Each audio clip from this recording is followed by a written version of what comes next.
So hello guys, कैसे हो आप सब लोग। होप सो सब लोग अच्छे हो और अच्छा प्रॉफिट भी बना रहे होगे, क्योंकि मार्केट जिस हिसाब से अभी मूवमेंट दे रहा है, जॉबिंग जो कर रहा है, ट्रेडर जो इंसान है वो अभी मार्केट में इतना ज्यादा पैसा बना रहा है ना, जिसकी कोई सीमा नहीं है। क्योंकि कोई भी चीज अगर आप देखोगे वो मॉर्निंग में जहाँ पे मिलती है, इवनिंग में ऊपर चली जाती है, वापस नीचे आ जाती है। मतलब इन द सेंस अगर मैं ये बोलूँ कि मार्केट जॉबिंग बहुत अच्छी दे रहा है, तो जेन्युइनली बहुत अच्छी दे रहा है। जॉबिंग करने वाला चाहिए। हालांकि कहीं ना कहीं आज 20 अगस्त 2026 है और जितना बॉटम मेरे को लग रहा था एक बार का मेरे को यहाँ पे बनता हुआ दिख रहा है, क्योंकि 24,050 के आसपास, 24,040 के आसपास कल निफ्टी आ चुका है। तो एक जो गैप फिलिंग वाली जो चीज थी वो गैप फिल भी वहां पे हो चुका है। तो कहीं ना कहीं अब मार्केट एक वापस हम लोग ये बोल सकते हैं कि ब्रेकआउट देने की कोशिश करेगा, और अगर ये ब्रेकआउट दे देता है तो इस बार का ब्रेकआउट मार्केट को 27,000 तक निफ्टी को लेके चला जाएगा। तो दैट्स द पॉइंट। बाकी वीडियो शुरू करने से पहले ये बता देता हूँ, securities market are subject to market risk. यहाँ पे कोई भी बंदा शॉर्ट पैसे कभी नहीं बना सकता। अगर एक बंदा लॉस करेगा तभी दूसरा बंदा प्रॉफिट करेगा, अदरवाइज प्रॉफिट होने की संभावना जीरो हो जाती है, नील बट्टा सन्नाटा हो जाती है। ठीक है, इस चीज को हमेशा ध्यान में रखना। और बाकी मैं यहाँ पे सिर्फ और सिर्फ कोई भी चीज अगर डिस्कस करता हूँ तो वो एजुकेशनल पर्पज के हिसाब से मैं डिस्कस करता हूँ। बाकी कोई भी काम करना आप अपने फाइनेंशियल एडवाइजर से सलाह लेके ही करें, है ना। तो आज हम लोग बात कर लेते हैं सबसे पहले तो दो आईपीओ की। अभी जो रिसेंट में एक तो आईपीओ जो 2 महीने पहले आया था, दैट इज टर्टलमेंट फिनटेक सॉल्यूशन, और दूसरा आईपीओ जो अपना हम लोग बात कर रहे हैं वो है हॉरिजॉन, जो 19 अगस्त को क्लोज हुआ है। ठीक है, सबसे पहले तो मैं आपको एक चीज बता देता हूँ यार, ये दकियानूसी चीजों के हिसाब से अगर आप चलोगे तो पैसा कभी बना नहीं पाओगे। ये चीज आप मेरे से आज लिखवा के ले लो। ठीक है, मार्केट का काम करने का तरीका चेंज हो चुका है। मार्केट में काम करने का तरीका अपने को चेंज करना पड़ेगा अगर अपने को पैसा बनाना है तो। हर वो चीज जो हम लोग देखते हैं आईपीओ में, जीएमपी देख के हम लोग उसमें अप्लाई करते हैं। अरे जीएमपी देख के अप्लाई कर दोगे तो वो चीजें आपको मिलेगी ही नहीं ना, जहां पे पूरा गांव वहां पे घुसा हुआ है। अगर सब्सक्रिप्शन आ रहा है 100 गुना 200 गुना, वहां पे आपको क्या मिल जाएगा? It's a lottery bro. अगर हम लोग लॉटरी की बात करें तो पहले के टाइम पे लॉटरी सिस्टम चलती थी, जो आज भी पंजाब में चलती है और भी कई स्टेट में चलती है। लेकिन अगर लॉटरी खरीदनी है तो वहां पे समझ लो, लॉटरी में यार माथा पच्ची ज्यादा होती है। अगर आप कैलकुलेशन के साथ चलोगे ना तो नो डाउट बहुत बढ़िया पैसा बनाओगे। सबसे पहले तो मैं बात करता हूँ टर्टलमेंट की, जो मेरा अभी प्रूवन ट्रैक रिकॉर्ड भी साबित होगा, और वैसे तो हो भी चुका है। क्योंकि अगर मैं देखूं तो आपको लास्ट वीडियो जो मैंने अपलोड किया था जिस दिन टर्टलमेंट का आईपीओ आया था, उसी दिन मैंने वो चीज अपलोड करी थी। और पूरा का पूरा वो वीडियो एक बार जरूर देखना अगर अभी तक नहीं देखा तो। लेकिन आज की डेट में मैं बता देता हूँ, 152 के भाव पे मेरे पास 20 लाख का माल पड़ा है। 13,720 शेयर्स मैंने खुद ने परचेज किए हैं टर्टलमेंट में। ये मैं सबसे पहले डिस्क्लेमर दे देता हूँ। आईपीओ पे मेरे को एक कंपनी पे मैं बुलिश लग रहा था, मेरे को बहुत अच्छी कंपनी लग रही थी, और आज भी मेरे को उतनी अच्छी कंपनी लग रही है। लेकिन ऑपरेटर का गेम होता है, कई कई बार अब क्या होता है ना कि जीएमपी वाली चीज में तो हम लोग नहीं घुस सकते। कई जगह अगर हम लोग सही प्रूव हो रहे हैं, कई जगह अपने को चीज अगर होल्ड कर रहे हैं, चीज अगर अच्छी है ना, तो वो नो डाउट आपको पैसा देके जाएगी। अब अगर मैं आपको बात बताऊं, 152 के भाव पे 13,720 शेयर मैंने बाय किए हैं। ठीक है, जो मैंने आईपीओ से उठाए। उसके बाद नीचे में जाते जाते अगर नीचे की बात करूं, मेरा लेवल था कि यार 108 के आसपास ये शेयर जरूर आना चाहिए, लेकिन 108 आया नहीं। 110 रुपए 50 पैसे के आसपास से इस शेयर ने रिवर्सल मार दिया, और बाय गॉड मैंने 115 के भाव पे 15,000 शेयर और ले रखे हैं। तो कुल मिला के मेरे पास अगर मैं राउंड फिगर की बात करूं तो 28,000 शेयर बनते हैं। अब वहां से जो शेयर ने रैली पकड़ी, अगर शेयर में दम नहीं है ना बॉस, तो वो कभी अपना आईपीओ प्राइस क्रॉस नहीं करता। वो आईपीओ से सीधा 90% तक डिस्काउंट चला जाता है। लेकिन शेयर में दम था। 110 रुपए से जो इसने रिवर्सल लिया, 4 दिन के अंदर अंदर 157 रुपए। मतलब इतना पैसा मैंने और किसी शेयर में नहीं बनाया जितना इसमें बना चुका हूं मैं ऑलरेडी, क्योंकि इतनी तो इसने जॉबिंग दी है। और एक अगर अच्छी चीज है ना, तो एक मन में ये कॉन्फिडेंट रहता है कि यार ये 90 रुपए भी चली जाएगा ना तो भी कोई दिक्कत नहीं है, अपना भाव दे देगी। नए तरीके का बिजनेस है, रिटेलर यहाँ पे है नहीं, रिटेलर को आउट किया जा चुका है ऑलरेडी। रिटेलर के मुंह पे इस शेयर का नाम तक नहीं है। और कल देर रात को जेफरीज की एक रिपोर्ट आती है, उन्होंने इसका टारगेट 190 दिया है, बाय कॉल इनिशिएट किया है। उसके बाद से स्टॉक्स में वॉल्यूम और भयंकर तरीके से बाइंग हो रही है। आप एक बार देखो चार्ट पैटर्न। अब बात कर लेते हैं कि इसकी वैल्यूएशन निकलती कैसे। वैल्यूएशन की अगर मैं बात करूं तो आज की डेट में मैं आपको वापस रिमाइंड करवा देता हूं, हालांकि पूरा का पूरा वीडियो अपलोडेड है, आप एक बार वो डिटेल्ड वीडियो देखोगे आपको सारी चीजें समझ में आएगी। लेकिन आज की डेट में भी अगर मैं बात करूं, ये बीबी फिनटेक की पीए कॉम्पिटिटर है। जितना मार्केट ने बीबी फिनटेक को वैल्यू कर रखा है, उतना वैल्यूएशन इसको भी देगा ही देगा।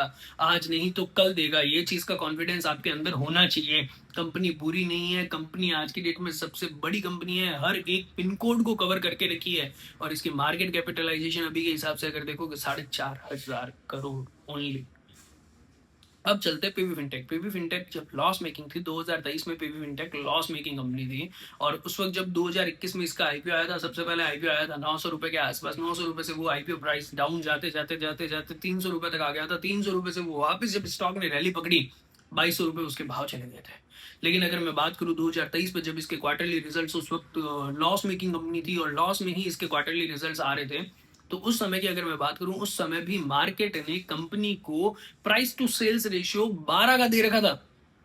टर्टल का प्राइस टू सेल्स रेशियो तो एक बार देख लो यार, क्या निकल के आ रहा है। अगर मैं आपको अभी के हिसाब से अगर मैं बात बताऊं, तो अगर मैं टर्टल को इस क्वार्टर के हिसाब से देखूं, 294 करोड़ का इसका रेवेन्यू आ रखा है, ठीक है। उसके बाद अगर मैं इसकी बात करूं, तो 4 क्वार्टर से मैं मल्टीप्लाई करूंगा, क्योंकि हर 3-3 महीने का एक क्वार्टर हो गया, तो 4 क्वार्टर में कितना बनता है, 1176 करोड़। इंटू अगर मैं 11 या 12 का करता हूँ, 11 से मैं मल्टीप्लाई करता हूँ, तो वैल्यूएशन बनती है 12,936 करोड़। अभी की वैल्यूएशन है 4,500 करोड़। तो तकरीबन तकरीबन 287%, मतलब 3 गुना का अपसाइड पोटेंशियल है इसमें। मैं गलत हूं, सब लोग गलत है, तो कहीं ना कहीं ये तो मान सकते हैं ना, 1.5 गुना तक तो जाएगा ही जाएगा, मतलब डबल तो फॉर श्योर होता हुआ दिख रहा है। समझ रहे हो, 1.5 से 2 गुना। तो वहां का अगर मैं इसका टारगेट बैठा हूं, तो हमारा तो फर्स्ट टारगेट ऑलरेडी मैंने, जब मैं मेरी टीम के साथ जब डिस्कस कर रहा था, मेरा तो टारगेट ही पहला यही बन रहा था कि 165 से तो मैं इसमें मतलब एग्जिट का सोचूंगा नहीं। 165 से 180 के बीच में तो इसका फर्स्ट टारगेट बनता है। दूसरा टारगेट सीधा 265 से 300 का बन रहा है।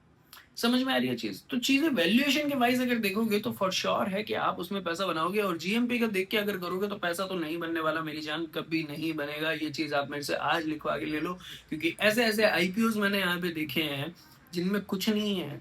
आप अगर मैं बात करूं, आप एनएसडीएल की बात कर लो। एनएसडीएल का जीएमपी चल रहा था, सारी चीजें थी, उसको ऊपर ऊपर ऊपर ऊपर ऊपर लेके चले गए थे। 1200 के भाव पे सब लोग स्टक हो, मेरी गारंटी है भाई। हम लोग तो खुद ब्रोकर है, हम लोग खुद ब्रोकरेज के हिसाब से देखते हैं वहां पे। अगर मेरे पास जितनी इन्फॉर्मेशन है ना, मेरा हर एक क्लाइंट एनएसडीएल में है। मना करते करते वो एनएसडीएल में है, क्योंकि वो रिटेलर मेंटेलिटी का है। वो 1200 के भाव पे स्टक है, 1150 के भाव पे इतनी बाइंग उन लोगों ने करी है कि बस एनएसडीएल 2000 हो जाएगा। सीडीएसएल के हिसाब से देखते हैं, अरे वैल्यूएशन नाम की चीज होती है भाई मेरे। 1200 से वो 800 आ गया, 25% आपका वहां पे चला गया, क्या करोगे। मतलब 200 रुपए तो और जाए उतने, तो 50% आपका कैपिटल वाइप आउट हो चुका है। चीज़ों को उस हिसाब से कैलकुलेट करना पड़ता है, उस हिसाब से उसमें पैसा डालना पड़ता है। अब हम लोग बात कर लेते हैं हॉरिजॉन की। हॉरिजॉन एक अच्छी कंपनी लग रही है मेरे को। सबसे पहले तो मैं आपको एक चीज बताऊं, वैल्यूएशन एट पार इन्होंने लगाई है, लेकिन कहीं ना कहीं वो वैल्यूएशन ये डिजर्व भी करता है। बेसिकली रीट के हिसाब से इसको कंपेयर नहीं किया जा सकता, क्योंकि रीट में क्या होता है, जितना भी एबिटा आता है वो उनको डिस्ट्रीब्यूट करना पड़ता है as a dividend, as a interest cost. लेकिन हॉरिजॉन प्राइवेट कंपनी है, तो उस हिसाब से इसको डिविडेंड देने की जरूरत नहीं है, तो ये कंपनी की ग्रोथ में लगेगी। सबसे पहले तो कंपनी के बिजनेस वर्क को अगर हम लोग समझे, बिजनेस वर्क क्या है कंपनी का। बिजनेस वर्क के हिसाब से देखो, कंपनी बेसिकली क्या करती है कि प्रॉपर्टीज लेती है, लैंड्स लेती है, या फिर लीज पे या ऑनरशिप पे। और आज की डेट में मैं आपको ये चीज बोल सकता हूँ, कंपनी के पास 75% जो इसके पास लैंड है, वो सारी की सारी ओनरशिप के मामले में है। और ओनरशिप में देखूं तो 75% ओनरशिप पे हो गया, और 25% जो इसकी प्रॉपर्टीज है वो लीज पे हो गई। ये खुद लैंड लेती है। लैंड लेने के बाद उसको आगे डेवलप करके बड़ी बड़ी कंपनीज, जैसे अगर हम लोग बात करें अमेजॉन, फ्लिपकार्ट, इनको वेयर हाउस बनाने के लिए दे देती है, इनको को वर्किंग स्पेस दे देती है, वो रेंट पे आगे दे देती है या लीज पे दे देती है। बेसिकली सबसे पहले चीज तो आप ये समझ लो कि जितना रेवेन्यू इनके पास आज की डेट में आ रहा है, उतना तो आना ही है, क्योंकि हर साल 5% रेंट का इंक्रीमेंट होता रहता है। तो वो चीज अगर आप लोग देखोगे, तो रेवेन्यू की तो कोई दिक्कत नहीं है। आने वाले 15-20 साल तक इसका रेवेन्यू तो कैश जनरेटिंग तो ये रहेगी रहेगी। Second point, company loss making है और जीवन भर लॉस मेकिंग रहेगी, ऐसा मेरा मानना है। मेरे को ये नहीं लगता कि ये कंपनी कभी भी प्रॉफिटेबल हो पाएगी, लेकिन जीवन भर ये कंपनी लॉस में रहने वाली है। अब क्यों रहने वाली है, क्योंकि ये कंपनी क्या कर रही है, जितना इसके पास कैश आ रहा है, कैश जनरेट हो रहा है, वो उतना का उतना ही वापस प्रॉपर्टीज ले रही है। जब ये प्रॉपर्टीज ले रही है, वहां पे दो चीजें आ रही है। पहली चीज तो डेप्रिसिएशन, दूसरी चीज इंटरेस्ट कॉस्ट, क्योंकि ऐसी कंपनी के लोन के बगैर काम नहीं चलता। और वो लोग लोन लेना भी प्रेफर करते हैं कि लोन अगर मान लो कि 9% पे मिल रहा है, सपोज दैट होम लोन या जो भी लोन है वो 9% पे मिल रहा है, उस हिसाब से तो इनको टैक्स बेनिफिट्स भी तो मिल रहे हैं ना।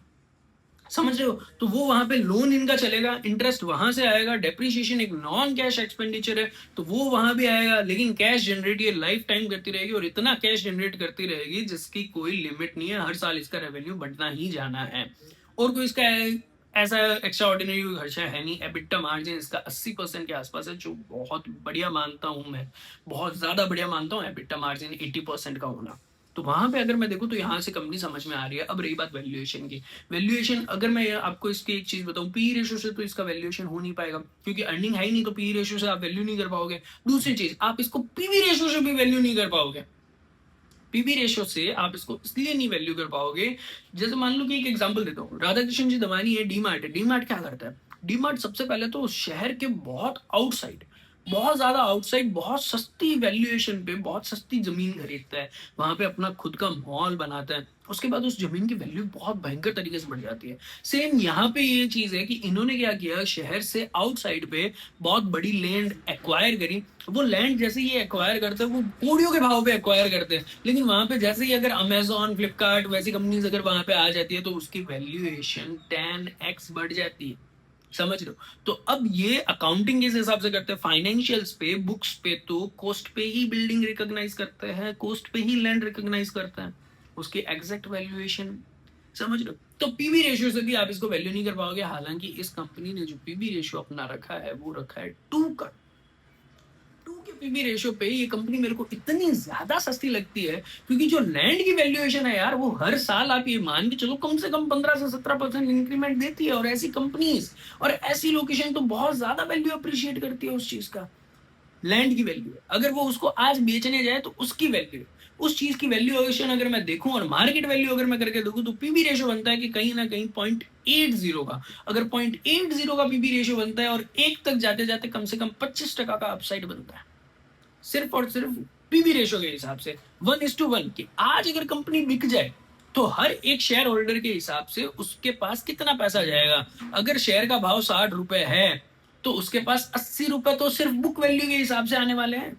Just for an example, example के तौर पे मैं आपको बता रहा हूँ, क्योंकि 25% वहां पे अपसाइड पोटेंशियल निकल के आ रहा है। अब रही बात दूसरी, तीसरा वैल्यूएशन। तीसरा वैल्यूएशन इसको करते हैं पीएस रेशियो के हिसाब से, प्राइस टू सेल्स रेशियो के हिसाब से। कुछ लोग बोलेंगे एवी बट्टा एबिटा, तो वो भी चीज मैं आपको बताऊंगा कि एंटरप्राइज वैल्यू वगैरह वो चीज क्या होती है। लेकिन अगर मैं यहाँ पे देखूं कि पीएस रेशियो के हिसाब से देखें कि price to sales ratio, price to sales ratio के हिसाब से भी मैं अगर आपको बताऊं, तो भी आप इस कंपनी को कंपेयर नहीं कर पाओगे। क्योंकि रीट में पीएस रेशियो आपको मिल रहा है 10 से 11 का, लेकिन वहां पे रेवेन्यू फिक्स है भाई, वो अदर बिल्डिंग परचेज नहीं कर रहे।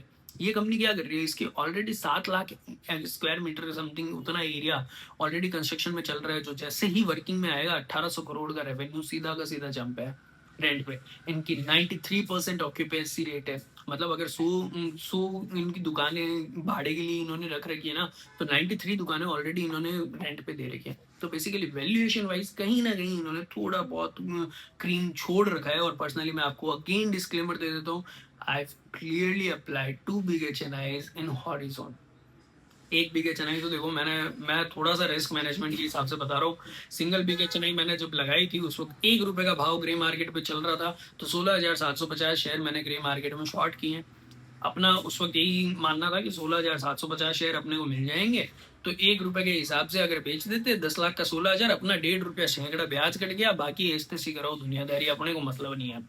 दूसरी चीज, दूसरी big HNI लगाई थी, वो खुद के लिए लगाई रखी है। अब उसके अलावा अभी जो ग्रे मार्केट प्रीमियम चल रहा है, लास्ट मेरे पास 1 रुपए 75 पैसे पे बायर ऑलरेडी आ रखा है कि आप अगर माल बेचना चाहो तो 1 रुपए 75 पैसे पे। अब देखते हैं क्या होता है। लेकिन पर्सनली मैं आपको मेरा व्यू बता देता हूँ, मैं कोई लिस्टिंग के ऊपर एक्सपेक्टेशन नहीं डाल रहा। हो सकता है ये डाउन लिस्ट हो जाए, हो सकता है ये बहुत बढ़िया फिजिक्स वाला भी बन जाए, लेकिन बात यह है, मैं इस कंपनी में बहुत बढ़िया तरीके से बुलिश हूँ। आप ओवर वैल्यूड जीएमपी देख के लगाते रहो, मैं ऐसे शेयर्स लगाऊंगा। मेरे को पता है कि आज नहीं तो कल मेरे को रिटर्न दे देगा, और डेफिनेटली देगा, ये चीज मेरे को पूरा का पूरा भरोसा है। और रही बात मेरे स्टॉक मार्केट की एक्सपीरियंस की, तो आज की डेट में मेरे को 11 साल का एक्सपीरियंस ऑलरेडी स्टॉक मार्केट में हो चुका है, और नए तरीके से हो चुका है, एक पुराने हिसाब से नहीं हो रखा। अब रही बात दूसरी, हम लोग क्या करते हैं, कब कौन से आईपीओ में डिस्कस करते हैं, क्योंकि ये तो मैं आपको लेट बता रहा हूँ। देखो बेसिकली हमारे साथ जुड़ने के आपके पास 2 ही तरीके हैं। तो सिंपल सी चीज़ है, पहला चीज़ आपका डीमैट अकाउंट हमारे पास होना चाहिए, या फिर दूसरी चीज़ ये है कि आपको हमारा प्रीमियम सब्सक्रिप्शन लेना पड़ेगा। मैं कोई सेबी रजिस्टर्ड रिसर्च एनालिस्ट नहीं हूँ, लेकिन जात का सीए क्वालिफाइड हूँ। CA qualified in the sense CA finance समझ लो आप मेरे को, तो वहां पे आधा हाफ सीए समझ सकते हो मेरे को, और फाइनेंस का अच्छा नॉलेज रखता हूँ, तो वो चीज़ है। वहां पे अगर मैं देखूँ, हमारा प्रीमियम ग्रुप चलता है। प्रीमियम ग्रुप के चार्जेस सिंपल है, 10,000 rupees per month, 20,000 rupees for 3 months. बाकी रही बात दूसरी, आपको एजुकेशन पर्पस के हिसाब से बहुत बढ़िया चीजें वहां पे ऐसे ही मिल जाती है। उसके अलावा रही बात दूसरी, दूसरा तरीका जो दूसरा मेथड है वो पर्सनल असिस्टेंस का है। अगर आपके पास अच्छा कैपिटल है, 50 लाख, 60 लाख, करोड़ रुपए का अगर आपके पास मिनिमम कैपिटल है, तो हमारा चार्जेस हम लोग रखते हैं 5 लाख रुपए, जिसमें हम आपको ये बोलते हैं कि जब तक आपका 50 लाख का प्रॉफिट नहीं हो जाता, तब तक हम आपको सर्विस एकदम फ्री देंगे। वो 5 लाख हमारा एडवाइजरी फीस, हम लोग अपफ्रंट फीस लेते हैं। उसमें आपका पूरा का पूरा काम हम लोग ही मैनेज करते हैं, हमारी टीम मैनेज करती है। जैसा नॉर्मल ये हो गया, कौन सा आईपीओ कब लगाना, कौन से स्टॉक में कब एंट्री लेना, कौन से स्टॉक में कब एग्जिट लेना, वो सारा का सारा आपको 1% भी उसमें हेडेक लेने की जरूरत नहीं रहती। और to be very honest, proven record है, मेरे प्लस जितने क्लाइंट्स हैं ऑलरेडी बहुत अच्छे लेवल पे प्रॉफिट कमा भी चुके हैं। और प्रूवन रिकॉर्ड है, प्रूवन प्रॉफिटेबल चीजें हैं, वो सारी की सारी आपकी आंखों के सामने है। आपको अगर जरूरत लगे, लिंक नीचे व्हाट्सएप डिस्क्रिप्शन में दे रहा हूँ, लिंक नीचे वीडियो की डिस्क्रिप्शन में दे रहा हूँ, व्हाट्सएप चैनल का लिंक दे रहा हूँ, आप व्हाट्सएप चैनल पे जुड़ जाओ। व्हाट्सएप चैनल पे आपको मेरी सारी की सारी डिटेल्स मिल जाएगी। आप मेरे को कनेक्ट करो, कोई डाउट है आप सॉल्व करो। और ये चीज ध्यान रखना बॉस, कि यार कोई चीज अगर हम लोग काम करते हैं, एडिशनल अगर अपने को बेनिफिट मिलता है, तो उस चीज की वैल्यू करनी पड़ती है। मेरे पास कोई भी, मैं रिटेल दुकानदारी नहीं है कि यार मेरे पास परचून का सामान है कि जो मैं आपको बेचूंगा और उससे मैं प्रॉफिट कमाऊंगा या समथिंग एल्स।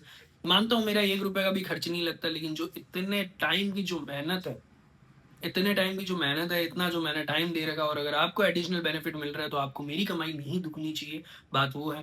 उसके अलावा बाकी सारी चीज़ें अगर आप मेरे से जुड़ते हो, आपको लिटरली बहुत चीज़ें समझने को मिलेगी, बहुत चीज़ें आपको। और ये प्रीमियम ग्रुप पे मैं एकदम डिटेल्ड वाइज सारी की सारी चीज़ें देता हूँ मैं, कि यार मैं कब कैसे किस हिसाब से काम कर रहा हूँ, और प्रॉपर रीज़न देता हूँ, ताकि आपको वो चीज़ें समझ में आए, है ना। इसी के साथ वीडियो यहीं समाप्त करते हैं। बाकी कोई चीज़ समझनी हो, कोई चीज़ और पूछनी हो, कैसे क्या होता है, वो सारी की सारी चीज़ें आप मेरे को व्हाट्सएप पे मैसेज भी कर सकते हो, वीडियो के नीचे कमेंट भी कर सकते हो। अगर कोई चीज़ समझ में आती है तो फॉर श्योर है मैं उस टॉपिक पे भी वीडियो बना दूंगा। इसी के साथ bye bye, take care, good night.